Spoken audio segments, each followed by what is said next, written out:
Bismillahirrahmanirrahim. Assalamualaikum warahmatullahi wabarakatuh. Waalaikumsalam warahmatullahi wabarakatuh. Alhamdulillahi rabbil alamin. Wabihi nasta'inu ala umuri dunya waddin. Wassalatu wassalamu ala ashrafil anbiya wal mursalin. Sayyidina Muhammadin wa ala alihi wa sahbihi ajmain. Qala Allah Ta'ala fil Qur'anil Karim. A'udzu billahi minasy syaithanir rajim. Ya ayyuhalladzina amanu taqullaha haqqa tuqatih wa la tamutunna illa wa antum muslimun. Puji dan syukur marilah kita sama-sama panjatkan kehadirat Allah Subhanahu wa taala atas limpahan nikmat dan karunia-Nya. Alhamdulillah pada kesempatan kali ini kita bisa bermuwajahah, bisa terkoneksi dalam rangka taqarrub kepada Allah Subhanahu wa taala. Mudah-mudahan apa yang kita lakukan saat ini dicatat oleh Allah sebagai sebuah amal soleh. Selanjutnya salawat serta salam semoga terlimpah curah pada junjungan alam Habibana wa Nabiyana Muhammad sallallahu alaihi wasallam, pada keluarganya, para sahabatnya, juga kepada semua umatnya yang senantiasa istiqomah menjadikan Islam sebagai pedoman hidupnya. Mudah-mudahan kita termasuk di dalamnya. Ikhwan fillah rahimakumullah. Alhamdulillah pembahasan terkait beberapa pasal di Sulamut Taufik sudah kita tuntaskan, utamanya bab usuluddin ya, pokok-pokok agama, akidah. Insya Allah kita akan memasuki bagian yang kedua dari kitab Sulamut Taufik itu, yakni berkenaan dengan fikih. Jadi kitab Sulamut Taufik itu kalau mau diklasifikasikan, dibagi, di dalamnya menghimpun 3 hal besar ya. Yang pertama itu usuluddin, pokok-pokok agama, akidah. Kemudian yang kedua fikih. Fikihnya adalah fikih keseharian ya. Fikih yang memang itu erat kaitannya dengan keseharian kita. Kemudian nanti bagian yang ketiga berkenaan dengan tazkiyatun nufus ya, pembersihan jiwa. Nah, sebelum kita masuk ke bagian yang kedua, yakni pembahasan fikih, utamanya adalah fikih mazhab Syafi'i, karena pengarang kitab Sulamut Taufik ini adalah Al-Faqih Asy-Syafi'i ya, seorang faqih yang bermazhab Syafi'i.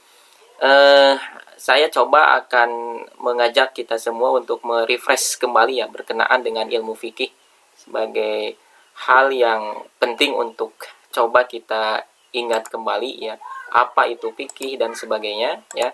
Maka pada kesempatan kali ini, sebelum masuk nanti ke pembahasan bab fikih pada kitab Sulamut Taufik itu, kita coba refresh kembali berkenaan dengan ilmu fikih.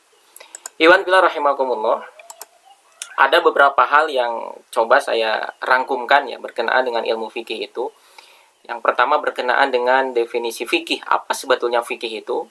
Kemudian yang kedua, objek atau cakupan pembahasan fikih seperti apa, sampai mana pembahasan fikih itu gitu.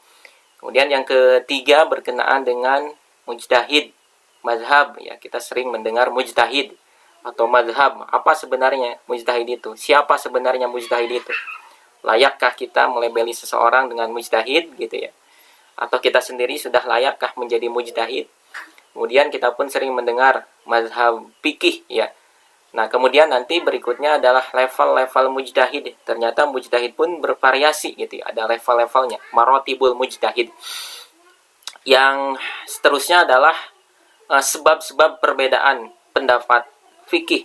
Apa sebetulnya yang menyebabkan ya potensi yang bisa menyebabkan pendapat fikih itu berbeda. Makanya ada ungkapan yang mengatakan bahwa malam ya'rif al-ikhtilaf, barang siapa yang tidak mengenal perbedaan pendapat, maka hidungnya itu belum pernah ya menghirup fikih gitu ya, belum pernah belajar fikih, karena fikih itu erat kaitannya dengan perbedaan pendapat. Nah, yang terakhir itu adalah istilah-istilah fikih. Nah, itu ini kurang lebih. Nah, ya meskipun boleh jadi ini tidak semuanya bisa tuntas, kita refresh pada kesempatan kali ini. Ya, nanti secara berkesinambungan kalau ada jeda ya, kita rehat sejenak pembahasan pasal-pasal fikih dalam Sulamut Taufik, bisa kita lanjutkan ya. Nah, yang pertama, fikih. Apa sebetulnya definisi fikih itu? Secara bahasa, fikih itu adalah al-fahmu, ya, pemahaman atau pengertian, ya. Nah, makna fikih secara bahasa ini bisa kita temukan di dalam Al-Qur'an surah Hud ayat 91. Allah Subhanahu wa taala berfirman, "A'udzubillahi minasyaitonir rajim. Qalu ya Syu'aibu ma nafqahu katsiran mimma taqul." Nah, di sini kita menemukan lafaz nafqahu. Qalu ya Syu'aibu ma nafqahu. Mereka berkata, kaum Nabi Syu'aib itu berkata, "Hai Syu'aib, ma nafqahu katsiran mimma taqul." Hai Syu'aib, kami tidak banyak mengerti, ya. Nah, makna nafqahu di sini adalah mengerti, memahami. Kami, ma nafqahu, kami tidak mengerti. Kami tidak memahami tentang apa yang kamu katakan itu. Jadi ini pengertian fikih secara bahasa kita bisa temukan dalam Al-Qur'an surah Hud ayat 91.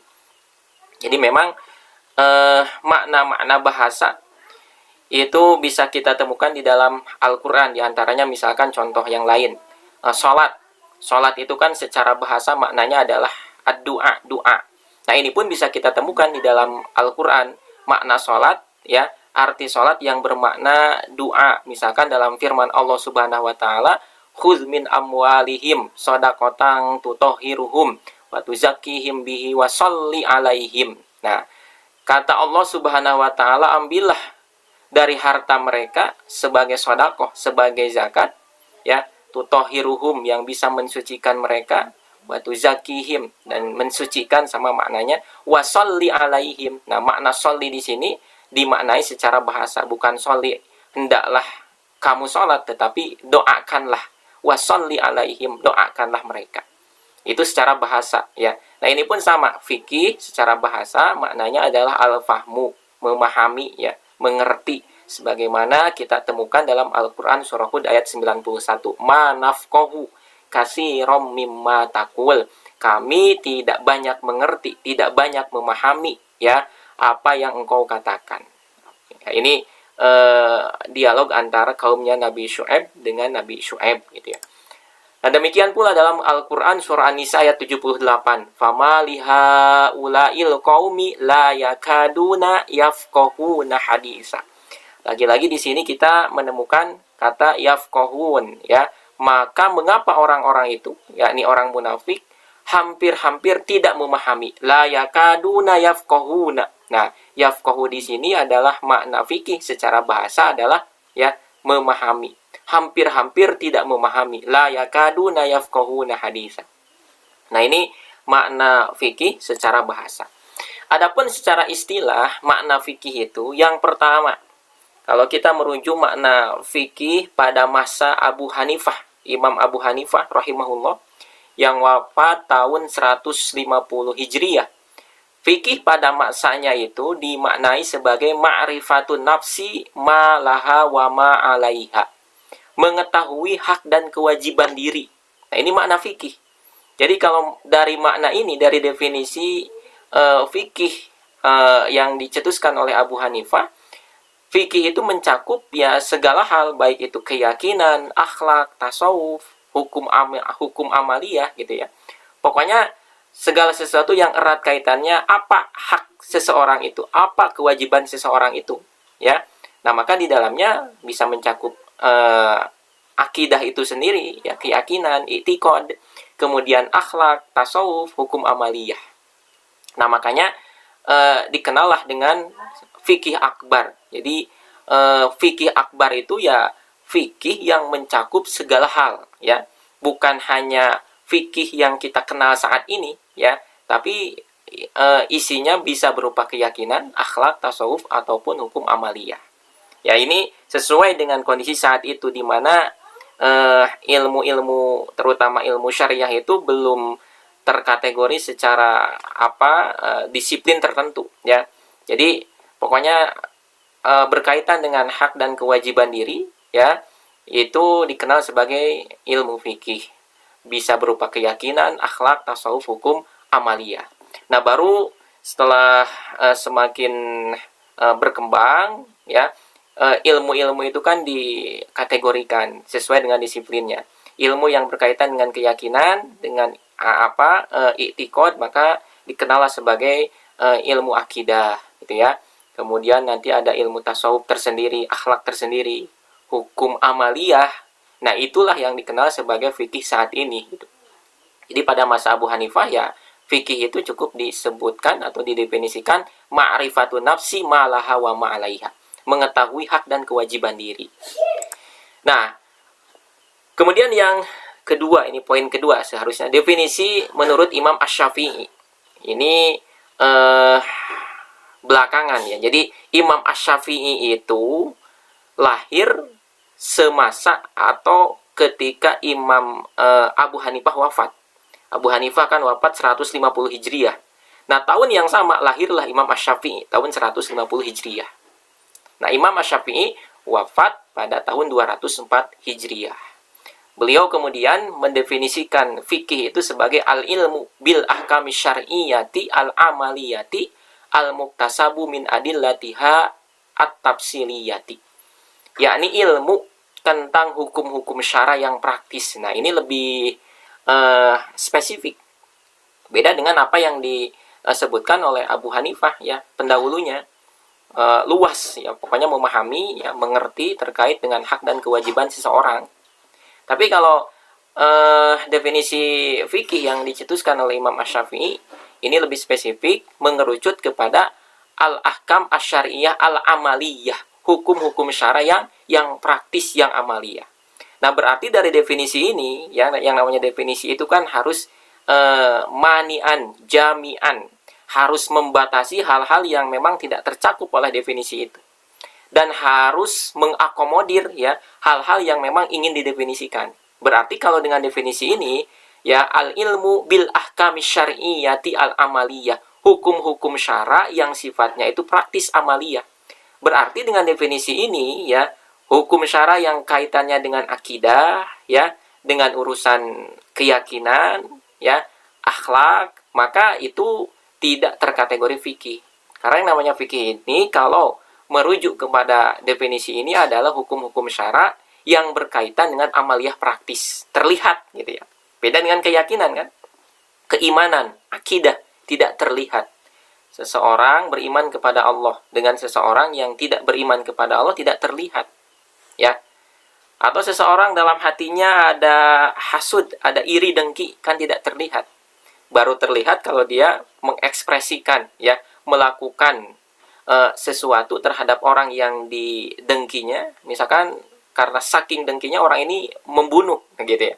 Nah, membunuhnya ini cakupan dalam pembahasan fikih.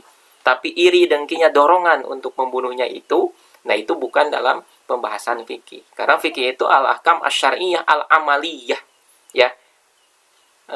Hukum-hukum syara yang sifatnya itu praktis amaliyah, gitu. Kemudian berikutnya al-muktasabu min adillatiha at-tafsiliyah. Hukum-hukum syara yang praktis ini, yang amaliyah ini muktasab. Muktasab itu mustanbatoh, jadi digali min adillatiha at-tafsiliyah, dari dalil-dalil yang terperinci dari Al-Quran, Sunnah, ijma, qiyas, gitu ya. Nah, berarti definisi ini mengecualikan atau mengeluarkan hukum-hukum syara yang tidak muktasab, yang itu diketahuinya itu tidak dengan digali. Misalkan Allah Subhanahu wa Ta'ala sudah barang tentu tahu akan hukum-hukum syara. Nah, pengetahuan Allah tentang hukum-hukum syara yang sifatnya praktis itu bukan fikih. Karena apa? Tidak al-muktasab, tidak berdasarkan penggalian, ya, tidak berdasarkan penelaahan terhadap dalil-dalil yang terperinci, gitu ya. Nah, maka ini definisi fikih menurut Imam Asy-Syafi'i, al-ilmu bil ahkami syar'iyyati al-amaliyati al-muktasabu. Al-muktasabu ini mensifati al-ilmu, ya, jadi ilmu yang digali, ya, yang diistinbat min adillatiha at-tafsiliyah. Nah, ini fikih yang pengertian fikih inilah yang kita pahami saat ini, gitu ya. Kalau kita menemukan dalam hadis Rasulullah SAW kan may yuridillahu bihi khairan yufaqihu fiddin, Barang siapa yang Allah kehendaki kebaikan, yufaqihu fiddin, maka Allah pahamkan. Nah, berarti sebetulnya yufaqihu fiddin dalam hadis ini dimaknai fikih secara bahasa. Tidak hanya memahami fikih, tetapi juga ilmu agama secara umum. Ya, kalau dalam hadis itu yufaqihu fiddin. Ya, meskipun nanti kalau untuk menguatkan, memotivasi orang untuk belajar fikih, kadang hadis ini juga dipergunakan. May yuridillahu bihi khairan yufaqihu fiddin. Barang siapa yang Allah kehendaki kebaikan, maka Allah pahamkan dalam urusan agamanya. Iwan bila rahimakumullah. Nah, sekarang kita ingin menggarisbawahi definisi tadi.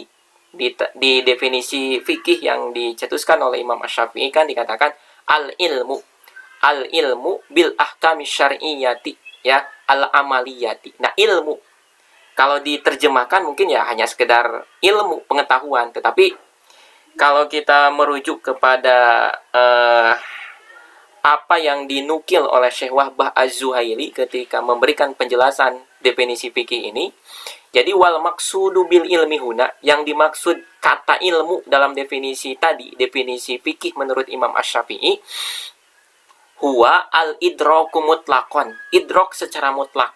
Nah, apa maksudnya? Maksudnya adalah, ya mungkin bagi sebagian dari kita yang pernah belajar usul fikih kan, kita mengenal yang disebut dengan al-idrok. Idrok itu ya pengetahuan, mengetahui. Nah, ternyata mengetahui juga ada marotibnya, ada level-levelnya. Makanya kita mengenal marotibul idrok, level-level mengetahui, level-level mengenal gitu ya. Nah, tentu yang paling tinggi level idrok itu adalah al-yakin, al-ilmu. Yakin atau ilmu. Atau sebagian menyebutnya dengan qat'i, pasti gitu ya. Yakin, ilmu, qat'i, artinya apa? Ya, tahu betul 100%, tidak ada keraguan gitu ya. Yakin betul 100%, itu ilmu. Ya, atau yakin. Yakin bahwa rasa gula itu manis. Nah, itu yakin, ilmu. Ya.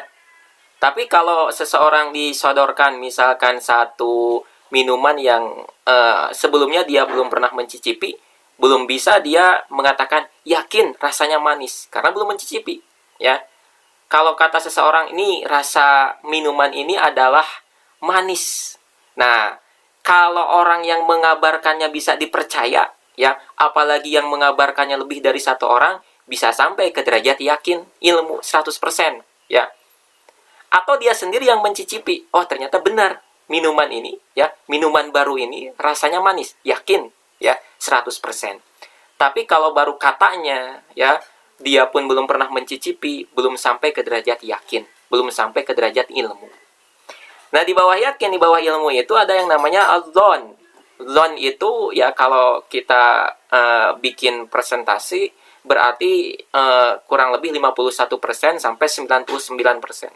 Belum sampai ke benar-benar yakin, masih ada keraguan meskipun 1%. Tapi sudah di bawah, sudah di atas 50% gitu ya. Sudah mendekati yakin, sudah mendekati ilmu, dzon itu. Biasanya kalau diterjemahkan dzon itu sangkaan kuat, ya. Sangkaan kuat, ragu-ragu, tapi sudah mendekati yakin, sudah mendekati ilmu, itu dzon. Nah, yang berikutnya syak. Kalau syak itu 50-50 antara percaya dan tidak, antara meyakini bahwa minuman itu rasanya manis atau tidak, ya.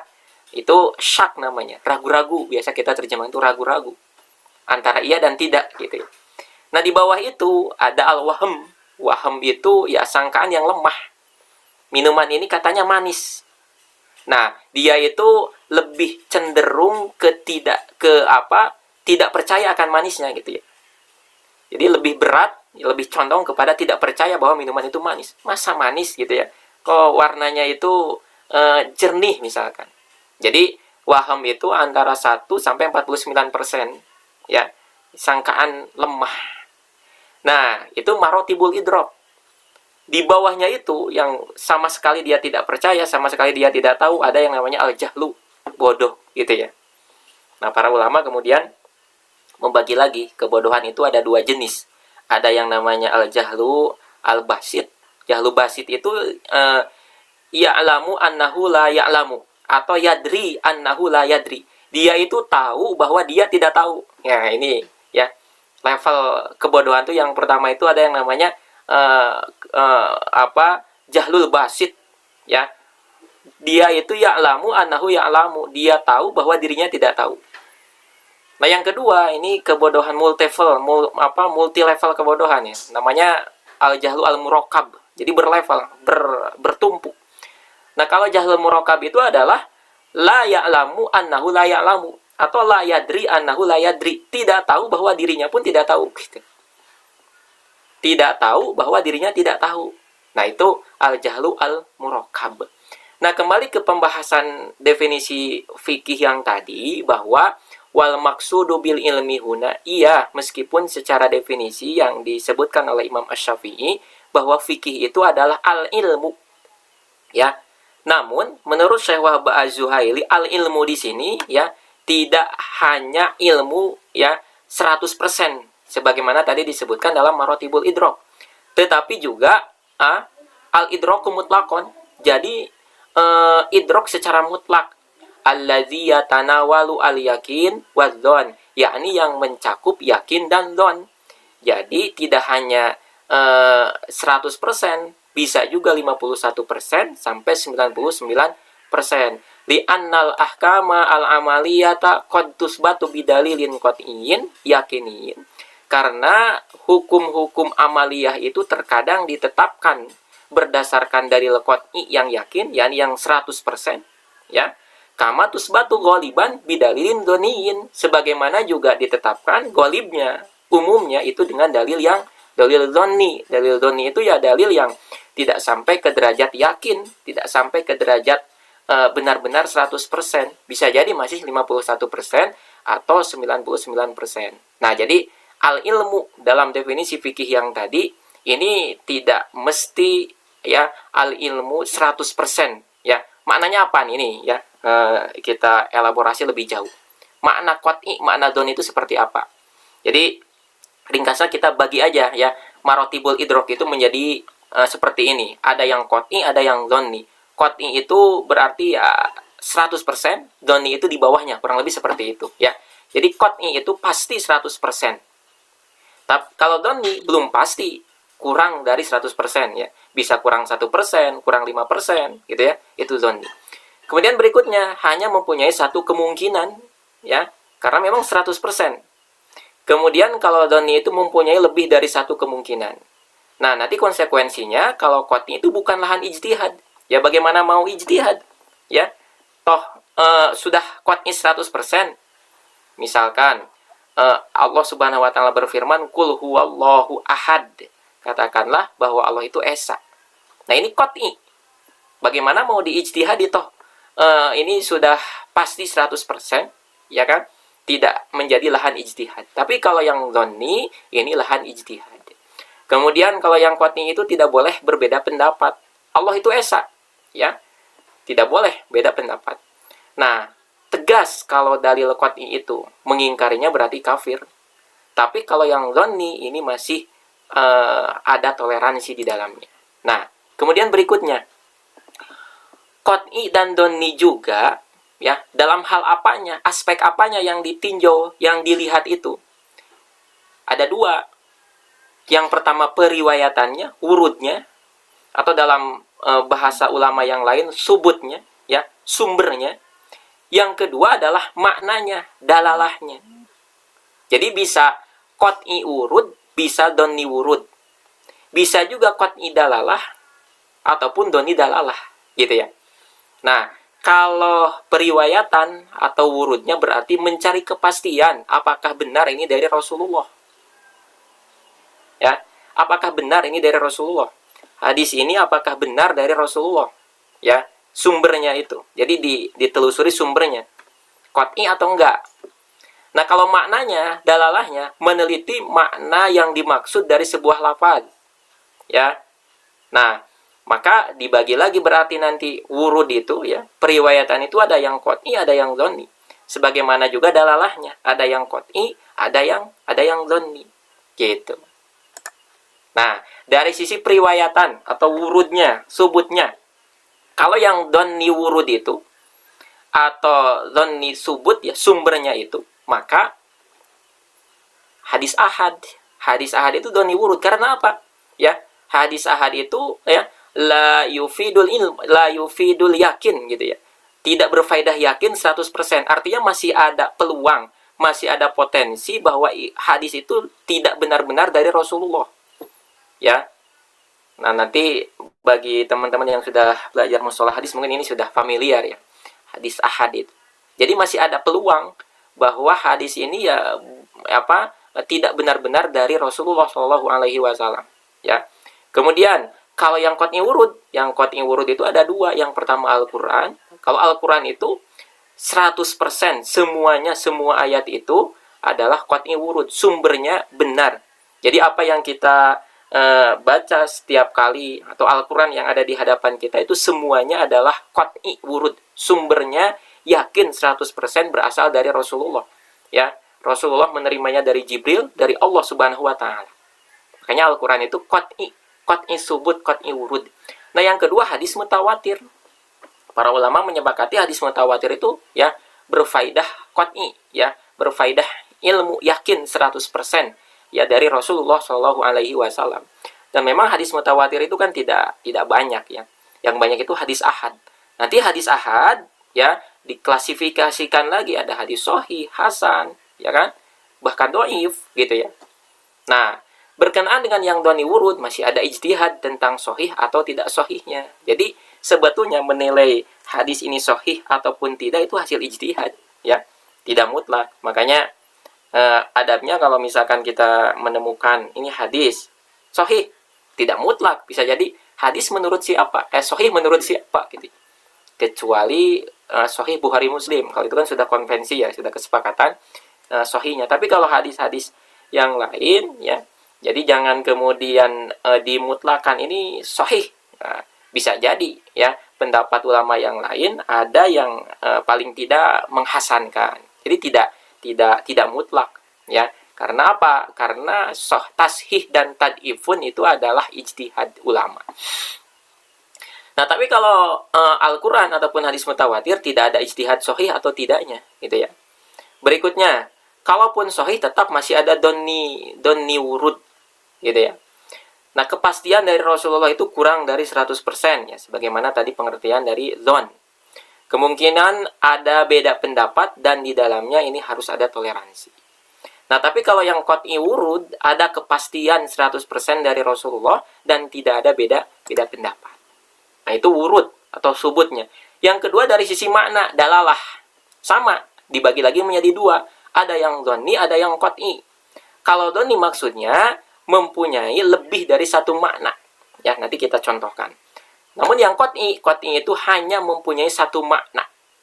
Kalau yang dhoni lahan ijtihad, mungkin beda pendapat, toleransi. Tidak boleh mengklaim saya benar dan yang lain salah. Karena dhoni namanya juga. Ya kan? Karena dhoni tidak 100%. Maknanya itu ya bisa multi makna gitu. Istilah yang dipakai adalah al-khata was shawab, tepat atau tidak. Makanya ada para ulama itu kalau sudah bicara, sudah menulis ya, atau sudah menjawab pertanyaan diakhiri dengan wallahu a'lam bishawab. Jadi wallahu a'lam bishawab itu bukan doa. Ini bentuk adab, bentuk etika ya, ketawaduan seseorang ketika mengatakan sesuatu ya boleh jadi apa yang dikatakan itu kurang tepat, salah gitu ya. Makanya diakhiri wallahu a'lam bishawab. Allah Maha mengetahui, lebih mengetahui yang tepat gitu. Nah, sedangkan yang qat'i dalalah hanya mempunyai satu makna, bukan lahan ijtihad. Tidak boleh beda pendapat dan tidak ada toleransi gitu. Nah, iwan billah rahimakumullah. Jadi kembali kepada definisi fikih yang tadi al-ilmu. Nah, al-ilmu bil ahkami syar'iyyati al-amaliyah. Ilmu di sana mencakup baik itu ilmu itu sendiri dalam artian memang qat'i 100%, yakin 100%, baik sumbernya ataupun maknanya. Bisa juga dhonni. Dhonni itu bisa jadi sumbernya itu tidak 100% ya, diyakini benar dari Rasulullah misalkan. Ya, contohnya misalkan hadisnya hadis hasan, hadisnya hadis sahih misalkan. Bisa jadi juga maknanya masih dhonni. Nah, itu pembahasan fikih. Makanya dalam fikih itu sekali lagi terbuka ruang untuk ijtihad. Ya, di sana ada toleransi. Beda dengan pembahasan sebelumnya ketika kita membahas bab usuluddin, bab akidah. Kalau bab akidah itu disokong oleh dalil yang qat'i saja. Ya, oleh dalil yang qat'i saja. Kita mengimani Allah itu disokong, didukung oleh dalil yang qat'i dari Al-Quran atau hadis mutawatir kan gitu. Selain itu tidak bisa diterima. Kita meyakini adanya hari kiamat, keimanan kepada hari kiamat itu disokong oleh dalil yang qat'i, baik qat'i wurud ataupun qat'i dalalah, kan gitu. Kita meragukan, kita tidak yakin kalau Khidir itu adalah nabi. Kenapa? Tidak ada dalil qat'i yang menyebutkan itu, kan gitu. Ya, ada nggak dalil qat'i, baik qat'i subut ataupun qat'i dalalah yang menyebutkan Khidir itu nabi? Karena meyakini seseorang nabi itu harus disokong oleh dalil yang qat'i, baik qat'i subut ataupun qat'i dalalah. Nah, penerapannya seperti itu kalau untuk bab akidah. Beda dengan bab fikih. Bab fikih itu meskipun tidak sampai qat'i, baik qat'i subut ataupun qat'i dalalah, itu masih diperkenankan, masih bisa dipakai. Contoh nih di sini. Ini mencontohkan qat'i wurud dan dhonni dilalah. Ya. Jadi satu teks itu, satu nas itu, ya, Al-Quran ataupun As-Sunnah, ada kemungkinan qat'i wurud, dhonni wurud, kemudian qat'i dalalah, dhonni dalalah. Nah, ini yang contohnya di sini adalah qat'i wurud. Artinya apa? Sumbernya pasti 100% benar, ini dari Allah. Ya, Al-Quran soalnya kan. Sebagaimana tadi di slide sebelumnya, Al-Quran itu terkategori nas atau dalil yang qat'i wurud, qat'i subut, pasti yakin 100% kebenarannya. Ini Al-Quran. Nah, namun dalalahnya, maknanya itu dhonni. Maksudnya apa? Terbuka peluang, ya. Ada penafsiran yang berbeda. Tidak satu makna. Itu dimaksud dengan dhonni dalalah itu. Nah, di sini dicontohkan Al-Quran surah Al-Baqarah ayat 228. Allah Subhanahu wa taala berfirman, "Wal mutallaqatu yatarabbasna bi anfusihinna salasata quru." Wanita-wanita yang ditolak hendaklah menahan diri. Ini bicara terkait dengan iddah, ya. Menahan diri berapa lama? 3 kali quru. Nah, apa yang menyebabkan dhonni dilalahnya, maknanya? Apanya? Al-quru. Ya, jadi wanita yang ditolak itu ya tarobas nabi angfusihinna salasata quru. Wanita yang ditolak masa iddahnya itu 3 kali quru. Nah, 3 kali quru ini, al-quru di sini ini dhonni dilalah. Maknanya itu tidak qat'i, ya. Ada perbedaan memahami. Nah, makanya para fuqaha kemudian berbeda pendapat memaknai al-quru di sini, ya. Mazhab Malikiyah, Syafi'iyah, dan Hanabilah mengatakan bahwa al-quru di sini maksudnya adalah at-tuhru, yakni masa suci dari haid. Maka kalau berpegang kepada pendapat ini, wal mutallaqatu yatarabbasna bi anfusihinna salasata quru, wanita yang dicerai, ya, wanita yang ditalak itu masa iddahnya adalah 3 kali sucian. Jadi kalau seorang wanita ditalak misalkan, maka dia tidak boleh kemudian menikah lagi sampai menunggu 3 kali sucian. Yang pertama misalkan suci, ditalaknya sedang suci, ya, sedang tidak haid. Maka setelah haid kan, setelah suci dia haid. Setelah haid, habis masa haid, suci lagi. Ini baru 2 kali, 2 quru, ya. Nah, setelah suci, haid lagi, baru 2 kali haid. Setelah haid, suci. Nah, sudah 3 kali sucian, maka setelah itu iddahnya sudah habis. Ya. Iddahnya sudah habis. Kalau misalkan selama rentang masa iddah itu tidak rujuk, ya, maka kalau mau rujuk dia harus dengan akad nikah yang baru, kan gitu, ya. Nanti di pembahasan iddah itu kan seperti itu. Dalam masa iddah, kalau misalkan belum rujuk, ya, tidak kembali lagi, ya, maka tidak perlu kemudian akad nikah yang baru. Tapi kalau masa iddahnya sudah habis, tidak rujuk, maka untuk rujuknya kembali itu harus dengan akad nikah yang baru. Nanti itu lebih lanjutnya di pembahasan terkait dengan iddah. Nah, namun kalau menurut mazhab Hanafiyah, al-quru di sini maksudnya adalah masa haid. Jadi tadi ya, beda gitu ya. Kalau mau mengambil mazhab Hanafiyah berarti hitungannya adalah haid. Kalau ditalaknya ketika suci, berarti hitungannya nanti haid yang pertama, kemudian suci, haid yang kedua, kemudian suci, kemudian haid yang berikutnya. Nah, itu baru habis masa iddahnya. Nah, ini ya. Jadi contohnya ini, qat'i wurud. Ini pasti, yakin 100%. Ya, karena apa? Al-Quran. Al-Quran itu semuanya ayatnya itu, ya, dari awal sampai akhir itu, qat'i wurud, sumbernya adalah pasti, yakin 100%. Tapi tidak semua maknanya itu qat'i. Ada juga yang dhonni. Contoh yang lain adalah berkenaan dengan ini. Idza lamastumun nisa. Menyentuh, ya, lamastum. Ya, terkait dengan pembatal wudhu. Lamastum di sana juga kan itu adalah dhonni, maknanya adalah dhonni. Sebagian ulama mengatakan bahwa lamastum itu hanya sekedar menyentuh wanita membatalkan wudhu. Yang lain mengatakan menyentuh dengan syahwat. Yang lain mengatakan lamastum di sana adalah maknanya jima. Karena apa? Lamastum di sana itu dhonni, dilalah. Meskipun qat'i urud gitu.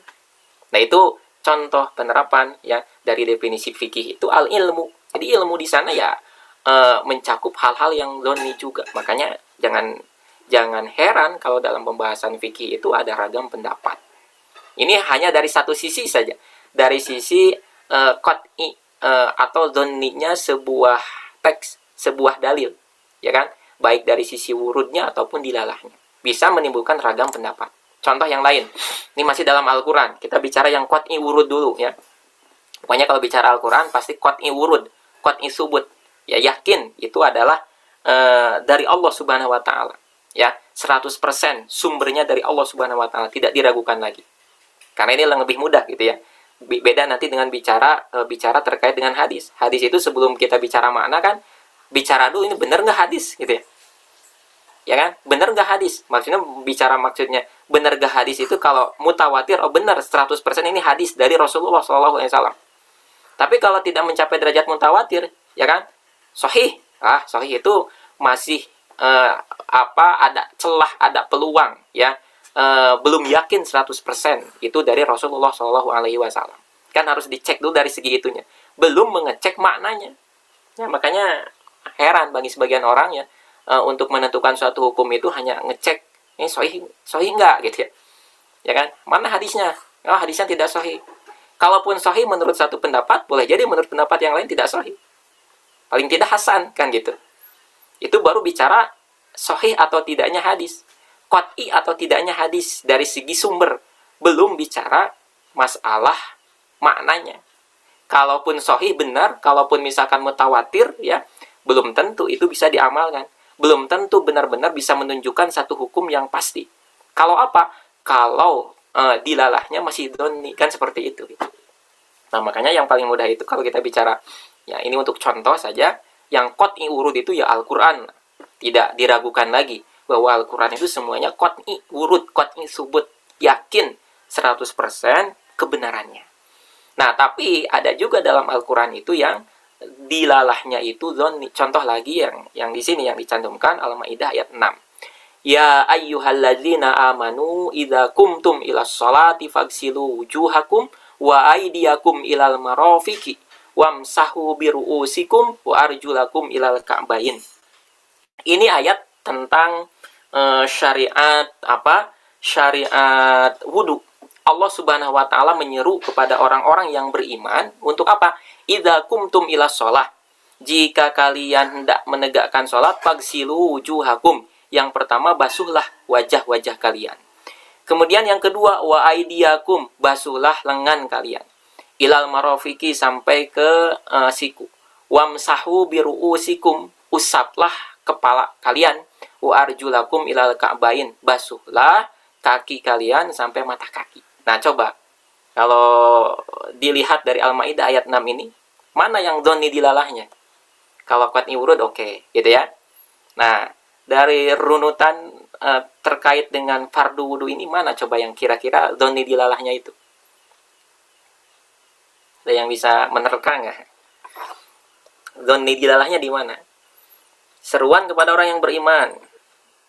Ya, untuk menegakkan, jika hendak menegakkan sholat, maka basuh wajah, ya kan? Lengan sampai siku, kemudian usap kepala, basuh kaki sampai mata kaki. Coba di mana ini dhonni dilalahnya itu? Wamsahu bi ru'usikum. Wamsahu biru'usikum. Dari segi apanya dhonni dilalahnya? Huruf ba-nya. Ada yang menganggap sebagian, ada yang menganggap seluruh kepala. Nah, jadi meskipun hanya ba satu huruf, ya kan? Dhonni. Nah, makanya akhirnya nanti produk hukumnya itu berkenaan dengan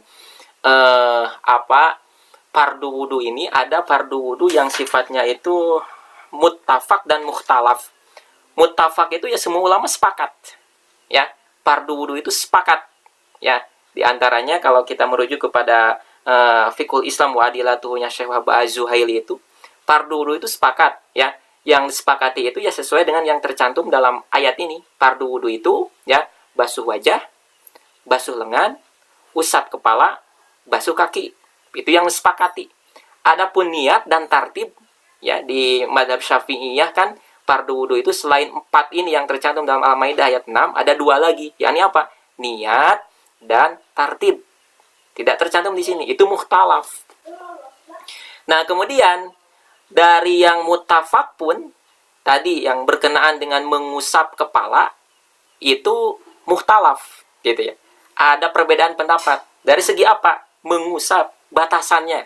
Jadi bukan mengusapnya. Kalau mengusapnya semua sepakat bahwa di antara fardu wudu itu harus mengusap kepala. Yang menjadi persoalan perbedaan pendapat itu adalah fil qadril mujzi'i minhu. Kadar batasan mengusap yang itu cukup, ya, terhitung mengusap kepala sebagai fardu wudu itu seperti apa. Nah, makanya wamsahu biru'usikum. Titik yang menyebabkan adanya perbedaan pendapat mengusap kepala itu, ya, ada sebagian yang mengatakan bahwa mengusap kepala itu tidak sah kecuali harus semua kepala diusap, ya. Sebagian lagi mengatakan tidak, cukup seperempatnya saja, cukup selebar tangan kita saja, telapak tangan. Yang lain mengatakan, mazhab Syafi'i itu mengatakan mengusap kepala itu meskipun hanya sehelai rambut cukup. Nah, salah satu potensi perbedaan ini adalah dalam memaknai apa? Memaknai ba yang ada dalam kalimah ru'usikum. Wamsahu biru'usikum. Ya, dan usaplah oleh kalian biru'usikum, kepala kalian. Nah, ba di sini ini titik krusialnya, ya, yang menyebabkan perbedaan pendapat. Sebagian memaknai ba itu lil ilsaq, ya. Kan nanti kalau belajar bahasa Arab, ya, makna dari huruf jar itu kan macam-macam juga. Makanya kan yang namanya huruf itu, ya, wahia kalimatun dalat ala maknan fi ghairiha, kan itu, ya. Kalimatun dalat, kalimah yang menunjukkan makna fi ghairiha, ya. Tergantung dia nempelnya ke mana, nempelnya ke siapa, nempelnya ke lafaz apa, ya kan? Bismillahirrohmanirrohim, ya. Bismillahirrohmanirrohim dengan billahi, ya, itu berbeda makna meskipun sama-sama ba. Dengan menyebut nama Allah, ya, kalau billahi bisa jadi maknanya adalah demi Allah. Wallahi maknanya kan demi Allah, ya. Tapi beda lagi kalau misalkan dalam konteks yang lain, ya, wallahu akbar meskipun sama-sama waw. Nah, makna yang disebut huruf kalimatun dalat ala maknan fi ghairiha itu karena bisa multi makna, tergantung dia nempel ke siapa dalam konteks apa, ya, seperti itu. Nah, ini pun sama biru'usikum. Bagi kalangan Syafi'iyah, ba di sini maknanya ba litab'id. Jadi ba'du, sebagian. Yang namanya sebagian yaitu meskipun hanya sehelai rambut sudah mencukupi. Jadi jangan heran kalau misalkan kita melihat orang berwudu hanya satu helai rambut saja yang ia usap cukup. Jangan heran juga kalau ada orang, kita melihat orang wudu, ya, seolah-olah semua kepalanya itu dia usap. Nah, karena memaknai ba. Yang lain memaknainya bil ilsok, ba lil ilsok, gitu, ya. Jadi menyampaikan basuhan itu ke kepala, ya. Nah, Itu contoh donni dilalah. Jadi kalau dalam pandangan Syafi'iyah biru'usikum itu ya mengusap sebagian kepala. Batasan sebagian itu meskipun hanya sehelai rambut. Yang penting rambutnya itu ada di batasan kepala. Jadi nanti pada pembahasan wudu ya, tidak sah seseorang itu mengusap rambut yang rambutnya itu terjuntai, misalkan sampai ke punggung, sampai ke bokong, yang diusapnya itu yang di bawahnya. Tidak sah. Karena apa? Tidak ada dalam batasan kepala. Jadi harus rambut yang memang ada dalam batasan kepala. Biru'usikum itu seperti itu. Nah ini contohnya ya. Zonni dilalah. Meskipun qat'i wurud. Yakin 100% ini adalah Al-Quran. Tapi maknanya meskipun satu huruf ba gitu ya. Biru'usikum. Nah, donni dilalah. Nah, tapi ada satu kaidah yang ini juga penting untuk kita perhatikan. Kaidahnya adalah al-khuruju minal khilafi mustahabun. Keluar dari perbedaan pendapat itu mustahab, disunnahkan. Maksudnya apa? Maksudnya adalah kalau dalam contoh kasus ini, bagi kalangan Syafi'iyah, kalau kita mengambil pendapat Syafi'iyah, ngusap kepala itu cukup satu helai, sah. Tapi dalam pandangan misalkan Malikiyah ataupun Hanafiyah, tidak sah. Ya, karena dalam pandangan Hanafiyah yang disebut dengan mengusap kepala itu harus seperempatnya. Nah, kalau seperempat kepala diusap, berarti menurut Hanafiyah sah, menurut Syafi'iyah juga sah. Apalagi kan menurut Syafi'iyah, satu helai juga sudah sah. Kalau seperempat kepala, ya udah lebih dari sah. Ya kan? Nah, kalau Malikiyah itu sebagian mengatakan harus semua kepala terusap. Berarti kalau orang Malikiyah itu melihat atau mengamalkan pendapatnya Hanafiyah, apalagi Syafi'iyah menganggapnya tidak sah. Masa cuma seperempatnya? Masa cuma satu helai? Gitu ya. Nah, penggunaan kaidah al-khuruju minal khilafi mustahabun itu adalah ya sudah kita ambil pendapat yang kalau itu dilakukan akan dipandang sah oleh semua kalangan, oleh semua ulama. Artinya apa? Berarti kalau kita mengusap semua kepala, ya menurut Malikiyah sah, menurut Hanafiyah sah, apalagi menurut Syafi'iyah sudah lebih dari sah gitu. Nah, maka pendapat itu yang diambil ini mustahab, ya. Mustahab, disunahkan. Karena apa? Keluar dari perbedaan pendapat gitu. Ya, itu penggunaan kaidah al-khuruju minal khilafi mustahabun. Ya, keluar dari khilaf, dari perbedaan pendapat itu mustahabun, disunahkan. Wallahu a'lam bishawab. Nah, paling sampai itu dulu ya. Berkenaan dengan definisi fikih. Selebihnya nanti terkait dengan objek kajian fikih, kemudian cakupan, apa itu mujtahid, apa itu ijtihad, level-level mujtahid, kemudian apa yang menyebabkan perbedaan pendapat, insya Allah kita sambung pada kesempatan berikutnya ya, di sela-sela pembahasan kitab Sulamut Taufik itu. Wallahu a'lam bishawab. Silakan kalau ada hal yang ingin disampaikan.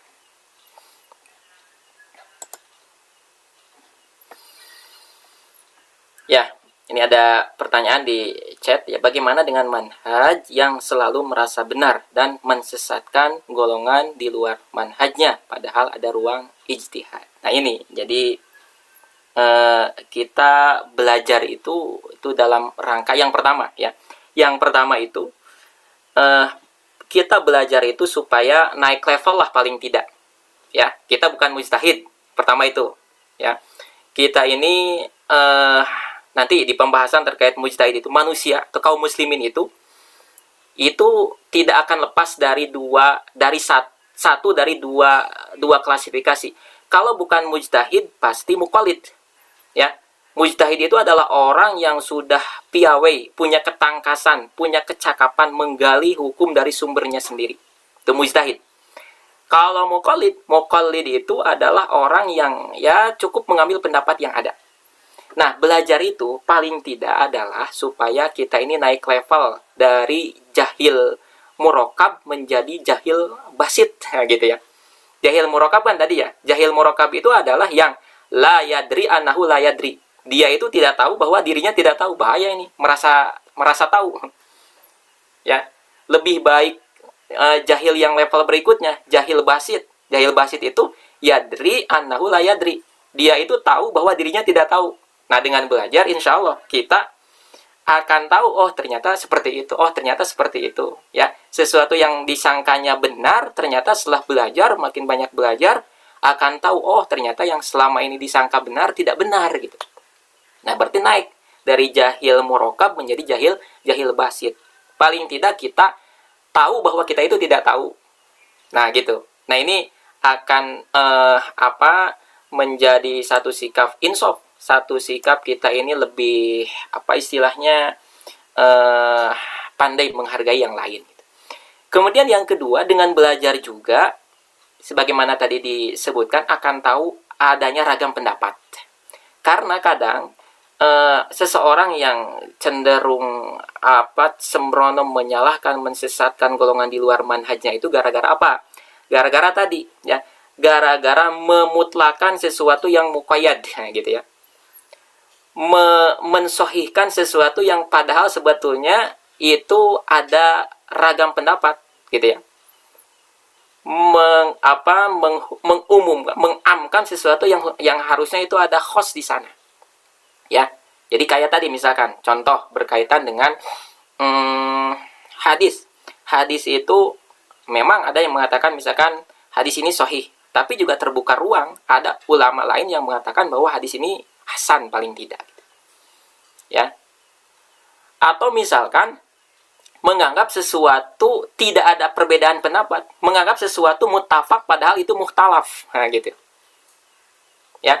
Menganggap sesuatu bahwa ini hanya satu pendapat padahal ada ragam pendapat di dalamnya. Maka kalau dia menganggap seperti itu, tidak heran kalau menyalahkan yang lain, dianggapnya salah padahal di sana ada ragam pendapat, mukhtalaf, perbedaan pendapat. Contohnya yang tadi, ketika kita lihat wudhu, ternyata dia itu wudhunya cuma gini-gini doang gitu, cuma satu helai, salah gitu ya. Padahal perkara batasan ngusap rambut itu, ngusap kepala itu adalah perkara mukhtalaf, bukan muttafaq. Yang muttafaq itu adalah ngusapnya itu, ya. Kalau seseorang setelah membasuh tangan langsung loncat ke kaki, nah ini perlu disalahkan. Karena apa? Ngusap kepala itu, ya, adalah muttafaq, sementara batasannya itu mukhtalaf. Nah, jadi tahu muttafaq dengan mukhtalaf, tahu mana yang ada perbedaan pendapat dengan yang tidak ada perbedaan pendapat, ini penting. Supaya apa? Supaya tidak merasa benar, supaya tidak mensesatkan golongan di luar manhajnya. Nah gitu. Jadi ini PR bagi kita semua untuk terus belajar gitu ya. Dengan belajar insya Allah akan tahu mana mukhtalaf, mana muttafaq, ya, mana yang semua ulama sepakat di dalamnya. Ya, kalau perkara-perkara seperti itu identiknya kan dengan masalah akidah. Kalau dalam masalah akidah, ya, justru kita harus ketat, ya. Kalau perkara akidah itu karena tadi itu dalilnya harus qat'i subut, qat'i dalalah, berarti tidak terbuka ruang, ya.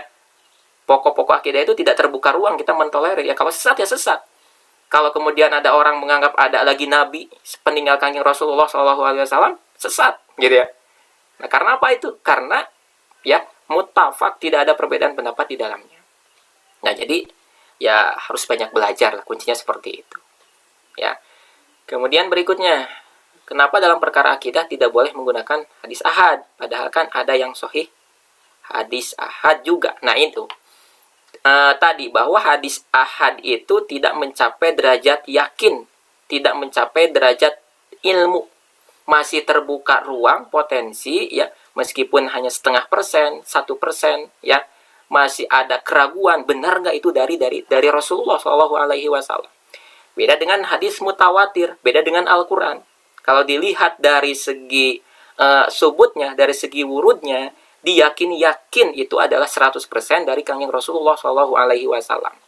Di antara contoh hadis mutawatir itu kan hadis man kadzdzaba alayya muta'ammidan falyatabawwa maq'adahu minan nar, kan itu ya. Barang siapa yang berdusta atas namaku, kata Rasulullah, maka persiapkanlah tempat duduknya di neraka. Nah, ini hadis mutawatir, artinya yakin 100% itu adalah dari Rasulullah SAW.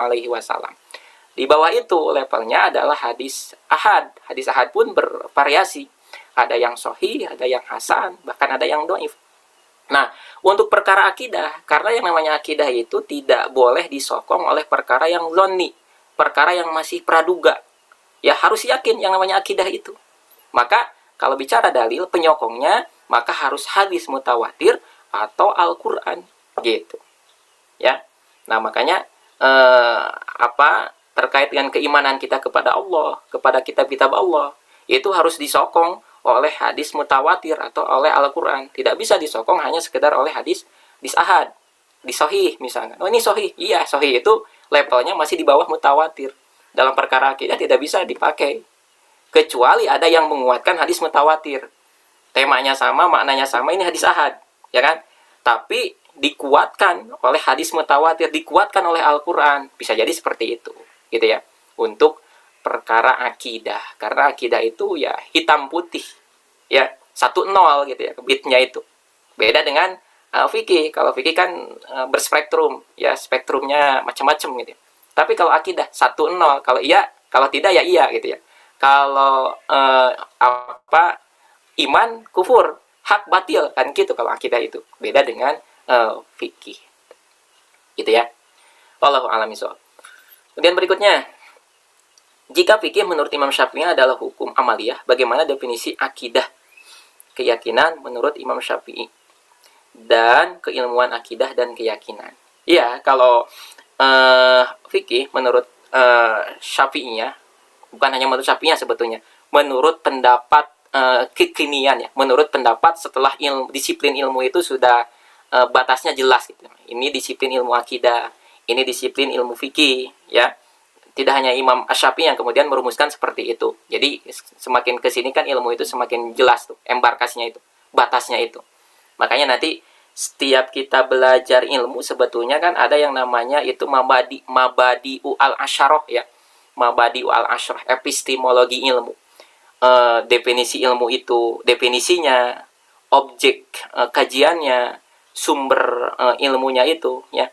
Inna mabadi'a ya. Jadi ilmu apapun itu ada 10 mabadinya itu. Nah, termasuk juga dalam pembahasan terkait dengan fikih ya. Nah, fikih ya ringkasnya adalah sisi praktis dari agama, dari Islam. Sisi praktis dari agama. Nah, adapun definisi akidah atau keyakinan sama dengan yang lain. Jadi akidah itu ya berkenaan dengan i'tiqad ya. I'tiqad seseorang, keyakinan seseorang yang itu memang dibangun oleh dalil ya yang pasti berkenaan dengan keimanan kepada Allah, kepada Rasulullah, kitab-kitabnya, para malaikat. Ya kurang lebih sebagaimana yang telah dibahas pada bab usuluddin pada pasal-pasal sebelumnya. Itu akidah dan itu sama gitu ya. Antara Imam Syafi'i ataupun yang lain dengan batasan seperti itu. Jadi yang berkaitan dengan keimanan dia kepada Allah, kepada Rasulullah, rukun iman lah, kurang lebih seperti itu. Nah, itu dari segi objek kajiannya. Kemudian dari segi sumbernya, tadi sumbernya itu atau dalil yang mendukungnya itu adalah dalil yang qat'i, baik qat'i wurud ataupun qat'i dalalah. Gitu. Nah, adapun kalau fikih ya, kalau fikih itu cukup dengan dzanni pun tidak harus sampai ke derajat yakin ataupun ilmu 100%. Wallahu a'lam bishawab. Baik, sampai sini silakan kalau ada hal yang ingin disampaikan lagi. Nah, makanya nanti bicara terkait misalkan sholat. Sholat itu ada 2 aspek berkaitan dengan hukumnya itu. Berkaitan dengan hukum sholat itu apa? Ini qat'i. Ya, hukum sholat 5 waktu itu ini disokong oleh dalil qat'i dalam Al-Qur'an, dalam As-Sunnah. Ya kan? Nah, berarti orang yang mengingkari wajibnya sholat itu kufur. Tapi berkaitan dengan kaifiat sholat, ini disokong oleh fikih. Dalam artian berarti dalil-dalilnya itu tidak sampai ke derajat qat'i, dzanni. Bagaimana tata cara takbiratul ihram, tata cara bersedekah, bacaan istiftah dan sebagainya, kan itu ya. Karena dalil-dalil yang menyokongnya itu adalah dalil-dalil yang dzanni, hasan, sahih misalkan. Iya, nah berarti kalau orang mengingkari satu pendapat ya, membenarkan pendapat yang lain, ini tidak terkategori kufur. Itu hanya perbedaan pendapat saja ya. Makanya kan apa yang dikatakan oleh para imam mujtahid itu, ra'yi shawab yahtamilul khata ya. Pendapatku adalah benar, tapi ada potensi salah. Pendapat yang lain salah, yahtamilus shawab, tapi ada potensi benar, kan gitu. Ini dalam menyikapi perbedaan pendapat dalam masalah fikih, gitu ya. Pendapatku benar, dan itu memang yang harus diyakini. Bagaimana mau beramal kalau tidak diyakini kebenarannya? Makanya meyakini bahwa pendapatnya itu benar. Tapi ketika melihat yang lain ada perbedaan, ya tamilul khoto, pendapatku ada kemungkinan salah. Pendapat yang lain benar, ya, pendapat yang lain salah, tapi ada kemungkinan benar. Nah kalau sikap dalam menyikapi perbedaan dibangun dengan cara seperti itu, insya Allah akan saling mengisi lah, kurang lebih seperti itu, gitu ya. Nah makanya nanti dalam pembahasan terkait dengan mujtahid dan muqallid, jadi kalau seorang mujtahid ijtihad, dia sudah mengambil pendapat, maka itu yang harus dijalankan, tidak boleh melirik kepada yang lain. Resikonya jadi mujtahid itu seperti itu, gitu. Ya, kalau misalkan tadi surah Al-Maidah ayat 6 dia berijtihad, ternyata hasil ijtihadnya itu dengan ketangkasan, dengan kecakapannya, dia berpendapat bahwa ya mengusap kepala itu harus semuanya, berarti itu yang harus diambil. Tapi kalau muqallid itu bebas mau ngambil yang manapun sesuai dengan keyakinan dia, seperti itu. Nah nanti lebih lanjutnya pada pembahasan terkait dengan ijtihad, ya, mujtahid dan muqallid. Wallahu a'lam bishawab. Baik, ada lagi? Kalau tidak, ya alhamdulillah kita cukupkan untuk kali ini. Ya, ini sekedar refresh saja, ya. Insya Allah kita akan lanjutkan pembahasan terkait dengan pengenalan fikih lah. Nah, pada momen-momen tertentu nanti kita di sela-sela pembahasan fikih dalam kitab Sulamut Taufik. Jadi sekali lagi ditegaskan bahwa fikih yang ada dalam Sulamut Taufik itu adalah fikih Syafi'i, ya. Jadi kalau misalkan ini berbeda kok, pernah saya mendapatinya beda, ya mungkin karena yang menyampaikan itu atau sumbernya adalah tidak merujuk kepada pendapat Syafi'inya. Jangan heran gitu ya. Ini jadi hasanah bagi kita. Ya, nanti kita coba ya kaji bareng berkenaan dengan hal ini. Mudah-mudahan ini bisa membawa kemanfaatan bagi kita semua, sama-sama belajar. Wallahu a'lam bishawab. Kita cukupkan, tutup dengan doa kifaratul majlis. Alhamdulillahirabbil alamin. Subhanakallahumma wa bihamdika asyhadu an la ilaha illa anta wa atubu ilaik. Wal afu minkum. Assalamualaikum warahmatullahi wabarakatuh. Waalaikumsalam. Waalaikumsalam warahmatullahi wabarakatuh.